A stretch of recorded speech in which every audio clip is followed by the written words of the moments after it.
तो मूवी का स्टार्ट बहुत ही इमोशनल सीन से होता है, जहाँ पर हम एक ऐसी औरत को देखते हैं जो कि कैंसर की पेशेंट होती है। उसके साथ उसका बेटा भी खड़ा होता है, जो कि अपनी मदर को ऐसी हालत में देख के काफी रो रहा होता है। उसका नाम पीटर होता है। जल्द ही उस औरत की यानी पीटर की मदर की डेथ हो जाती है, तो पीटर काफी टूट जाता है और रोता रोता उस हॉस्पिटल से बाहर एक ग्राउंड में आकर बैठ जाता है। तभी उसके सामने एक बहुत बड़ी स्पेसशिप आती है, जिसमें से कुछ हंटर्स निकलते हैं। वो इनफैक्ट स्पेस में कुछ चोरियां किया करते थे। इनके लीडर का नाम योंडू था और योंडू के कहने पे ही वो सारे हंटर्स इस बेचारे पीटर को उठा कर ले गए। वो लोग इसे स्पेस में ले आते हैं। अब पीटर वहाँ ही बड़ा होता है और इस बात को 26 साल यानी 26 ईयर्स हो जाते हैं। पीटर ऑब्वियसली अब 30+ हो चुका था। वो इन्हीं हंटर्स और योंडू के पास रहा करता था। अब एक दिन ऐसा आता है जब वो लोग पीटर को एक काफी बड़ा टास्क देते हैं, दूसरे प्लेनेट से कोई स्टोन चुराने का टास्क, जो कि कोई आसान काम नहीं था। पीटर ये काम काफी आसानी से कर लेता है क्योंकि वो अब प्रोफेशनल चोर बन चुका था। दूसरी तरफ हम एक और आदमी को देखते हैं जो कि काफी जायंट और खौफनाक लग रहा होता है। उसने अपने मुंह पर ब्लैक और व्हाइट पेंट कर रखा था और जो सूट उसने पहन रखा था वो भी ब्लैक और लेदर का बना हुआ था। वो स्पेस में बहुत बुरे काम करता था, जैसे वो स्पेस को तबाह कर रहा हो। इस आदमी का एक असिस्टेंट होता है और इस खौफनाक आदमी ने भी अपने असिस्टेंट से यही कहा होता है कि दूसरे प्लेनेट से वो स्टोन चुरा कर लाओ। लेकिन जब तक वो बेचारा वहाँ पर जाता है तो वो स्टोन पहले से ही कोई चुरा कर ले गया होता है, कोई और नहीं बल्कि पीटर इस आदमी के आने से पहले ही वो स्टोन चुरा के जा चुका था, यानी काफी स्पीडी और टैलेंटेड था वो। लेकिन यहाँ एक अनएक्सपेक्टेड चीज होती है।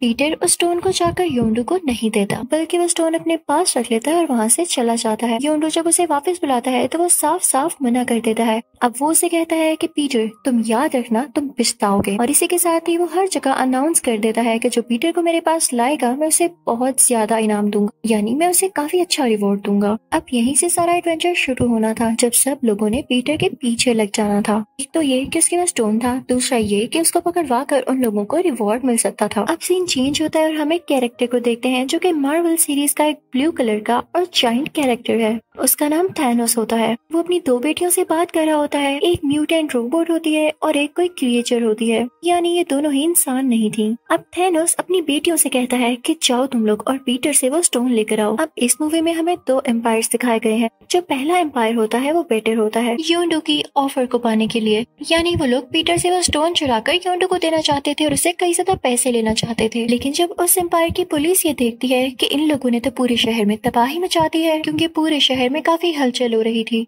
हर तरफ ये फैल गया था कि पीटर यहाँ पर है और सारे लोग पीटर को पकड़ने की कोशिश कर रहे थे, तो पुलिस फौरन से पीटर को अरेस्ट कर लेती है, साथ में उस क्रिएचर को भी जो कि इसका स्टोन लेकर भागी। और उन दोनों कैरेक्टर्स यानी रकून, उस ब्लैक सूट वाले आदमी ने ही थैनोस से कहा था कि अपनी बेटियों को पीटर के पास भेजो ताकि उसे वो स्टोन छीन ले। लेकिन ड्रैक्स जब उस क्रिएचर को देखता है तो उसे काफी गुस्सा आया होता है, वो उसे गले से पकड़ लेता है। अब ड्रैक्स उस क्रिएचर को मारने ही वाला होता है, तभी पीटर उसे कहता है कि रुको, तुम्हारे पास एक अच्छा चांस है उस ब्लैक सूट वाले आदमी को खुद मारने का। ये क्रिएचर तुम्हें उस तक पहुंचा सकती है, तो तुम इसको मार के वो रास्ता बंद करना चाहते हो। तो ड्रैक्स यहाँ पर इस क्रिएचर को छोड़ देता है। अब कुछ देर बाद वहाँ पर लाए गए सारे लोग पीटर से अपने अपने प्लान्स डिस्कस करने लगते हैं, यानी उसे ट्रैक करने की कोशिश कर रहे होते हैं। अब थैनोस की बेटी यानी क्रिएचर पीटर से कहती है कि क्या तुम जानते हो इस स्टोन के अंदर क्या है? ये एक पावर स्टोन है जिसकी कीमत और वैल्यू बहुत ज्यादा है। अगर हम यहाँ से बाहर निकल जाएं तो मैं तुम्हें कोई कस्टमर दे सकती हूँ जो कि इस पावर स्टोन को काफी अच्छी कीमत में खरीद लेगा। हालांकि वो ऐसा करना चाहती ही नहीं थी, क्योंकि उसका फादर और वो ब्लैक सूट वाला आदमी स्टोन को पाना चाहता था। वो हालांकि उसे ये भी बताती है कि मेरे फादर और वो ब्लैक सूट वाला आदमी दोनों स्टोन को पाना चाहते हैं, यानी वो दोनों साथ नहीं मिले हुए। दूसरी तरफ वो रकून भी पीटर के पास आता है और कहता है कि हम इस जेल से बाहर निकलते हैं। वहाँ सीन थैनोस पर शिफ्ट होता है। थैनोस हर पावर स्टोन को चुराना चाहता था ताकि दुनिया में बैलेंस रह सके। अब हम पीटर और वहाँ बाकी लोगों को देखते हैं, उनमें ड्रैक्स भी होता है। वो लोग जहाज में कहीं जा रहे होते हैं। अब वो लोग उस आदमी के पास पहुँच जाते हैं जिसके बारे में उस थैनोस की बेटी ने बताया था कि मेरे पास एक कस्टमर है जो कि पावर स्टोन को खरीद कर तुम्हें बहुत सारे पैसे दे सकता है। वाकई में ऐसे होता है। वो पावर स्टोन को पाना चाहता था और जब वो स्टोन को खोल कर देखता है तो वाकई उसके अंदर इन्फिनिटी स्टोन होता है, यानी पावर स्टोन। उसे देख कर काफी खुश हो जाता है। वहाँ पर उन सबको ये पता चलता है कि पावर स्टोन काफी खतरनाक है, क्योंकि इसको यूज करके किसी भी गैलेक्सी और किसी भी स्पेस के हिस्से को तबाह किया जा सकता है। अब जब उनका कस्टमर इस पावर स्टोन की टेस्टिंग कर रहा होता है, तभी वहाँ पर उसकी एक एम्प्लॉय आती है और उस पावर स्टोन को चुराने की कोशिश करती है, लेकिन जैसे ही उसे हाथ लगाती है तो वो मर जाती है। वहाँ पर काफी बड़ा ब्लास्ट होता है। तभी वहाँ पर वो ब्लैक सूट वाला आदमी भी आ जाता है और ड्रैक्स और उसकी काफी लड़ाई होने लगती है, क्योंकि दोनों एक दूसरे से काफी नफरत किया करते थे। लेकिन वो ब्लैक सूट वाला आदमी काफी पावरफुल होता है और वो ड्रैक्स को दूर फेंक देता है। उसके साथ उसके कुछ साथी भी होते हैं और थैनोस की दूसरी बेटी भी, यानी वो म्यूटेंट रोबोट। अब ये सारे लोग पीटर से मिलना चाहते थे, तो वो उसके पीछे लग जाते हैं। अब दूसरी तरफ स्पेसशिप में हम देखते हैं कि पीटर और थैनोस की दूसरी बेटी होती है, यानी वही क्रिएचर। वहाँ पर वो म्यूटेंट रोबोट आकर अपनी स्पेसशिप से उन लोगों पर अटैक कर देती है और अपनी ये बहन को जख्मी कर देती है। पीटर फौरन से जाके उस लड़की को बचाता है, यानी थैनोस की क्रिएचर बेटी को। अब इसी बात का फायदा उठाते हुए वो ब्लैक सूट वाला आदमी अपनी टीम के साथ उस पावर स्टोन को लेके वहाँ से चला जाता है। दूसरी तरफ पीटर काफी वरीड होता है क्योंकि उनका स्पेसशिप डिस्ट्रॉय हो चुका, तो उसे एक आइडिया आता है कि योंडू उसे ढूंढ रहा है। अगर वो उसे अपने बारे में बता देगा कि उस वक्त कहाँ पर है, तो जाहिर सी बात है कि योंडू आकर उसे अपनी स्पेसशिप में ले जाएगा। लेकिन अगर उसने ऐसा ना किया तो वो इसी स्पेसशिप में पड़ा पड़ा मारा जाएगा। तो वो ऐसे ही करता है, वो योंडू को अपनी लोकेशन बता देता है। अब योंडू वहाँ पर आता है तो वो पीटर को और उस क्रिएचर को अपने साथ ले जाता है। योंडू उस पे काफी गुस्सा होता है और कहता है कि तुमने मेरे साथ धोखा किया है, मैं तुम्हें मार डालूंगा और साथ इस क्रिएचर को भी। तभी वहाँ पर वो रकून और वो दरख्त जैसा दिखने वाला आदमी आ जाता है। वो अपनी स्पेसशिप पर होते हैं, तो वो लोग योंडू से कहते हैं अगर पीटर को कुछ किया तो हम तुम्हें मार डालेंगे। तो योंडू थोड़ा डर जाता है और उन पर अटैक नहीं करता। अब पीटर योंडू से कहता है कि आप मेरी पूरी बात सुने, मुझसे स्टोन वो ब्लैक सूट वाला खौफनाक आदमी ले गया। अब आप भी वो स्टोन चाहते हैं, मैं भी चाहता हूँ, तो क्यों ना हम एक ही टीम में हो जाए और मिलकर उससे लड़ें और ये स्टोन वापस ले आए। तो योंडू पीटर से कहता है कि बात तो तुमने ठीक की है, तो ठीक है, हम उसे स्टोन मिलकर लेकर आएंगे। दूसरी तरफ हम उसी ब्लैक सूट वाले आदमी को देखते हैं जो कि स्टोन को पाकर काफी खुश था। वो स्टोन को अपने हैमर में फिक्स कर लेता है और काफी ज्यादा पावरफुल हो जाता है। अब वो जब चाहता दुनिया को या स्पेस को तबाह कर सकता था। जब थैनोस को यह खबर होती है कि स्टोन उसने अपने पास रख लिया है, तो उसे काफी जेलसी होती है और उसे काफी बुरा लगता है। वो दोनों एक दूसरे से नफरत करने लगते हैं। अब आप सोच रहे होंगे कि थैनोस की दूसरी बेटी जो कि एक म्यूटेंट रोबोट है, वो अपने फादर के साथ क्यों नहीं है और वो उस ब्लैक सूट वाले आदमी का साथ क्यों दे रही है। वो इसलिए क्योंकि थैनोस का बिहेवियर अपनी म्यूटेंट रोबोट बेटी के लिए बिल्कुल भी ठीक नहीं था। जब उसने ये देखा कि ब्लैक सूट वाले आदमी के पास पावर आने वाली है, तो वो उसके साथ हो ली। दूसरी तरफ थैनोस की वो बेटी जो कि एक क्रिएचर थी, वो यह हरगिज़ नहीं चाहती थी कि दुनिया या स्पेस तबाह हो, क्योंकि पीटर एक अच्छा इंसान था और उसका भी दिल अच्छा था, तो वो पीटर के साथ हो लेती है। अब थैनोस बेचारा अकेला रह गया था। अब वो ब्लैक सूट वाला आदमी काफी बुरी हरकत करने वाला था। जैसे कि मैंने आपको बताया कि वो दूसरे एम्पायर से नफरत करता था, उसे तबाह करना चाहता था, और अब तो उसके हाथ में ये पावर स्टोन था, तो वो जब चाहता उस एम्पायर को खत्म कर सकता था, और आज वो ऐसा ही करने जा रहा था। अब वो ब्लैक सूट वाला आदमी पूरी टीम के साथ दूसरे एम्पायर में पहुंच जाता है, लेकिन जब उस एम्पायर की पुलिस को खबर होती है, तो वो एक लेयर बना देती है, एक ऐसी शील्ड जिससे उस ब्लैक सूट वाले आदमी का स्पेसशिप गुजर न पाए। लेकिन वो आदमी काफी पावरफुल हो चुका था और उसके पास तो पावर स्टोन भी था, तो वो शील्ड को तबाह कर देता है और वहाँ अंदर चला जाता है। वहाँ जाकर वो पीटर की टीम से भी मिलता है। अब यहाँ थैनोस की दोनों बेटियों में लड़ाई होने लगती है, क्योंकि एक पीटर की टीम में थी और एक उस बुरे आदमी की टीम में। दोनों में काफी फाइट होती है और दूसरी तरफ उस ब्लैक सूट वाले आदमी में और ट्रैक्स में भी काफी फाइट होती है। लेकिन क्योंकि वो बुरा आदमी अब काफी ज्यादा पावरफुल था, तो वो ट्रैक्स को भी हरा देता है। अब वो बुरा आदमी ट्रैक्स को मारने ही वाला होता है, तभी वहाँ पर जैसे एक मिरेकल हो जाता है। वो रकून और वुड जैसा दिखने वाला आदमी अपनी स्पेसशिप में आते हैं और उस ब्लैक सूट वाले आदमी के स्पेसशिप में अपनी स्पेसशिप एंटर कर देते हैं, जिससे वहाँ पर काफी बड़ा ब्लास्ट होता है।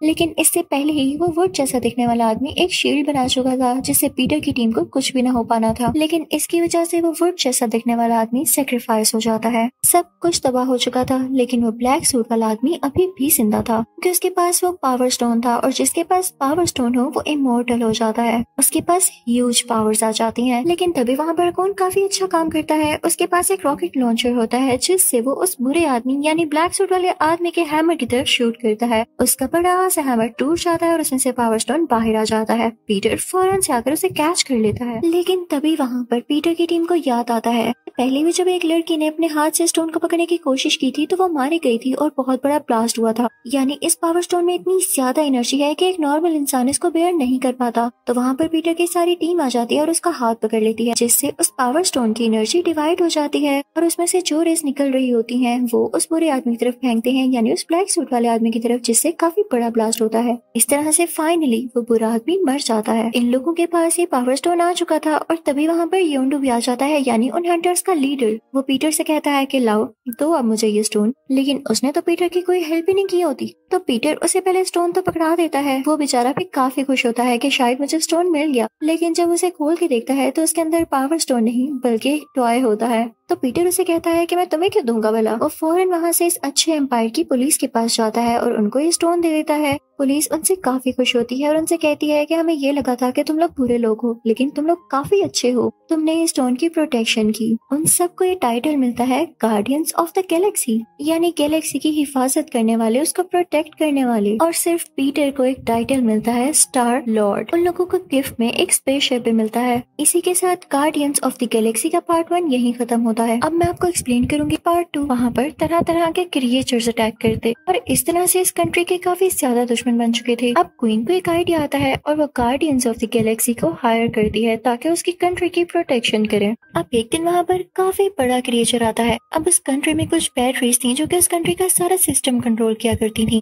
जिनमें काफी ज्यादा टेक्नोलॉजी थी। अब गार्डियंस ऑफ द गैलेक्सी पूरी की पूरी टीम उस क्रिएचर को मार गिराते हैं काफी फाइट होने के बाद। लेकिन उनमें जो रकून होता है वो सोचता है कि इस बैटरी में ऐसा क्या है जो हर कोई इस बैटरी को पाना चाहता है। वो सिर्फ ये देखने के लिए उन बैटरीज को अपने बैग में रख लेता है। उसका और कोई पर्पस नहीं होता। अब वो सारे लोग जब अपना काम पूरा कर लेते हैं यानी उस क्रिएचर को मार डालते हैं तो अपनी स्पेसशिप में वापस आ जाते हैं। लेकिन पीछे से क्वीन को पता चल जाता है कि इनकी टीम में से किसी ने मेरी कंट्री की वो बैटरीज चुराई है, तो अपनी सिक्योरिटी को उनकी स्पेसशिप के पीछे लगा देती है। क्वीन की सिक्योरिटी उन पर काफी अटैक करने लगती है। तो ये देख के ड्रैक्स को गुस्सा आ जाता है क्योंकि उसे ये लग रहा होता है कि उन्होंने वो बैटरीज नहीं चुराई। ड्रैक्स बाहर निकलकर उन पर अटैक करने लगता है, लेकिन वो सिक्योरिटी काफी स्ट्रॉन्ग होती है और अकेला ड्रैक्स उनका मुकाबला नहीं कर पाता क्योंकि बाकी लोग स्पेसशिप में अपने अपने काम कर रहे होते हैं, जैसे कि स्पेसशिप को कंट्रोल करना और उसे चलाना। तो ड्रैक्स अंदर आ जाता है और वो लोग अपनी स्पेसशिप की स्पीड काफी ज्यादा कर लेते हैं ताकि जल्द से जल्द वो यहाँ से भाग सकें। तभी उन्हें सामने से एक और स्पेसशिप आती हुई दिखाई देती है। उस पर कोई आदमी खड़ा होता है। इन्हें पता चलता है कि वो आदमी इनकी हेल्प करने आया है। पीटर की स्पेसशिप की स्पीड काफी तेज होती है,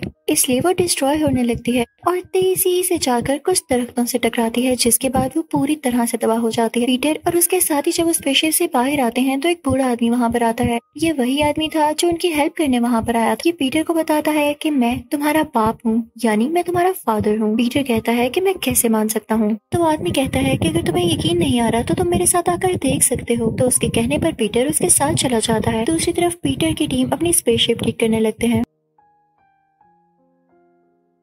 क्वीन को काफी गुस्सा होता है कि मेरी बैटरीज अभी तक मुझे नहीं मिली, तो वो योंडू को बुलाती है क्योंकि वो जानती थी कि योंडू और पीटर में पहले ही दुश्मनी चल रही है और योंडू उसे जल्द पकड़ लेगा। अब जब योंडू वहाँ से जाने वाला होता है तो उसे एक आदमी मिलता है। वो भी उस कंट्री की मैनेजमेंट के खास आदमी होते हैं। वो योंडू से कहते हैं कि तुम पीटर को ढूंढने जा रहे हो, तुम्हें ये हक क्वीन ने दिया है तो गलत दिया है क्योंकि तुम तो खुद इतने बड़े चोर हो, तुम उसको एक चोरी की बेस पे कैसे पकड़ सकते हो। लेकिन योंडू को इन सब बातों का कोई असर नहीं होता और वो अपनी टीम लेकर वहाँ पर पहुँच जाता है जहाँ पर पीटर की टीम जंगल में फंसी होती है क्योंकि उनकी स्पेसशिप जो खराब थी। वो जाते ही उनके टीम मेंबर्स पर अटैक करने लगता है। लेकिन तभी वहाँ पर थैनोस की वही म्यूटेंट रोबोट बेटी भी आ जाती है। वो भी पीटर की टीम से वो बैटरीज लेना चाहती थी और अपना स्कोर बनाना चाहती थी और ये भी हो सकता था कि उनको खुद यूज करे। अब यहाँ पे वो डबल गेम खेलती है। वो योंडू की टीम से कहने लगती है कि आखिर कब तक तुम लोग योंडू की बात मानते रहोगे, ये तो सिर्फ अपना हुक्म चलाता है, तुम में से कोई तो सामने आए। तो तभी उनमें से एक आदमी बाहर आता है और कहता है कि हाँ ये बिल्कुल ठीक कह रही है। अब सारे लोग इस बात पे एग्री हो जाते हैं कि योंडू उन पे बिला वजह हुक्म चलाता है, उन्हें बुरे काम करने को भी कहता है लेकिन कभी उनका ख्याल नहीं करता।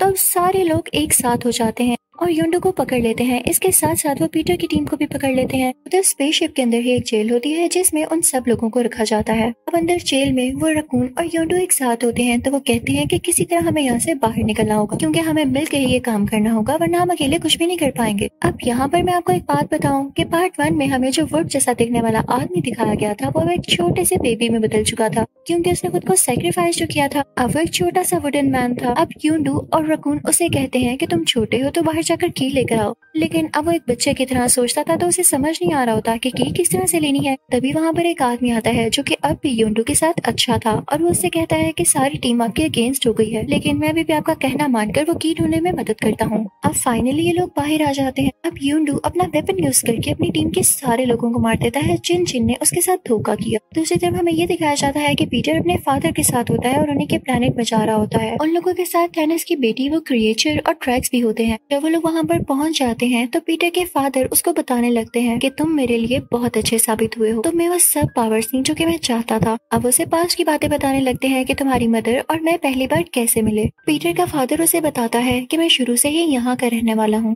लेकिन तुम्हारी मदर अर्थ पर रहती थी। हमने शादी कर ली और तुम पैदा हुए, लेकिन जब तुम्हारी मदर की डेथ हुई तो मैंने योंडू को ये ऑर्डर दिया कि तुम्हें मेरे पास ले आए, लेकिन रास्ते में उसने तुम्हें अपने पास ही रख लिया और मुझे धोखा दे दिया। उसने मुझे तुम्हें नहीं दिया और न आज तक तुम मेरे पास बड़े होते। पीटर को पहले तो ये सुन के काफी दुख होता है कि अगर वो चाहता तो अपने फादर के पास रह सकता था और उसे योंडू पर गुस्सा भी आ रहा होता है, लेकिन उसके फादर उससे कहते हैं कि अब मेरे बेटे तुमने परेशान नहीं होना। अब तुम्हें पता चल गया ना कि तुम एक नॉर्मल इंसान नहीं बल्कि तुम एक स्टार लॉर्ड भी हो, क्योंकि तुम मेरे बेटे हो, इसीलिए तो तुम में एबिलिटीज है। अब पीटर के फादर उसे और स्किल सिखाने लगते हैं और वो लोग काफी खुश होते हैं। दूसरी तरफ हम थैनोस की बेटी को देखते हैं जो कि म्यूटेंट रोबोट होती है। वो अपनी बहन से काफी जेलस हो रही होती है और उसे ढूंढते ढूंढते वहाँ पर आ ही जाती है। अपनी स्पेसशिप से उस पर अटैक कर देती है। तो म्यूटेंट रोबोट की बहन यानी वो क्रिएचर अपना स्पेसशिप फौरन से ऊपर ले जाती है। जब उसकी बहन उसके पीछे अटैक करने आ रही होती है तो उसका स्पेसशिप पहाड़ से टकरा जाता है और क्रैश हो जाता है। उसके अंदर के सारे वेपन्स भी डिस्ट्रॉय हो जाते हैं। जब वो क्रिएचर यानी उस म्यूटेंट रोबोट की बहन ये देखती है कि अपने साथ वेपन्स लाई थी, यानी ये वाकई मुझे खत्म करना चाहती थी, तो वो उन्हीं में से एक वेपन उठाती है जो कि अभी तक ठीक था और अपनी बहन पर शूट करने लगती है। लेकिन तभी उसकी बहन उसे कहती है कि मुझे माफ कर दो, पहले मेरी बात सुन लो, मुझे मत मारना। तब वो दोनों बहनें बैठकर बात करने लगती हैं। ये काफी टाइम बाद एक दूसरे से बात करने वाली थी। तब म्यूटेंट रोबोट अपनी बहन को बताती है कि तुम्हारे जाने के बाद फादर ने मुझ पर बहुत जुल्म किया, क्योंकि उन्हें लगता था कि मैं भी उन्हें धोखा दूंगी, और फिर मैंने भी ऐसा किया, मैंने उन्हें धोखा दे दिया। मैं बस बहक गई थी, मैं कभी भी तुम्हें मारना नहीं चाहती थी, मुझे माफ कर दो। इसी के साथ दोनों बहनें हाथ मिलाती हैं और उनमें सुलह हो जाती है।